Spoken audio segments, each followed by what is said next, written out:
हॉटेलमध्ये मिळणारी अशी अंडा भुर्जी घरी बनते हे माहीत आहे का? रोजचं जेवण एपिसोड 17 मध्ये तुमचं स्वागत आहे. पॅन चांगला गरम झाला की यात तेल घालायचे, बारीक चिरलेलं आलं आणि बारीक चिरलेलं लसूण घालायचंय. हलका परतून घ्या. यानंतर यात बारीक चिरलेला कांदा घालायचाय. कांदा 3 ते 4 मिनिटे पांढरा होईपर्यंत परतून घ्यायचा. यात बारीक चिरलेली हिरवी मिरची आणि टोमॅटो घालायचंय. एकजीव असं मिक्स करून घ्यायचं. यात काही पावडर्ड मसाले घालतोय. हळद, धने पावडर, लाल मसाला तिखटाच्या आवडीनुसार घाला. चवीनुसार मीठ घालायचे आणि हे संपूर्ण मिश्रण चांगलं मऊसूद होईपर्यंत शिजवून घ्यायचं. कांदा टोमॅटो तळताना या स्टेपला यात बटर घालायचे आणि अशा प्रकारे मिक्स करायचे. एकदम जबरदस्त अशी टेस्ट येते. यात गरम पाणी किंवा स्टॉक घालायचं आणि हे मऊसूद होईपर्यंत शिजवून घ्यायचे. एकीकडे अंडे फोडून फेटून घ्यायचे जेणेकरून चांगली भुर्जी तयार होते.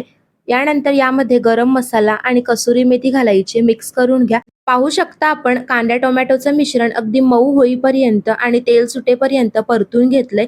यात अंड्याचं मिश्रण घालून सतत मिक्स करा. याने भुर्जी सॉफ्ट आणि फ्लफी राहते. या स्टेपला पुन्हा यात बटर घालायचे. भरपूर बटर किंवा तेल वापरल्याने भुर्जीला टेस्ट एकदम रिच येते आणि वरनं बारीक चिरलेली कोथिंबीर घालायची.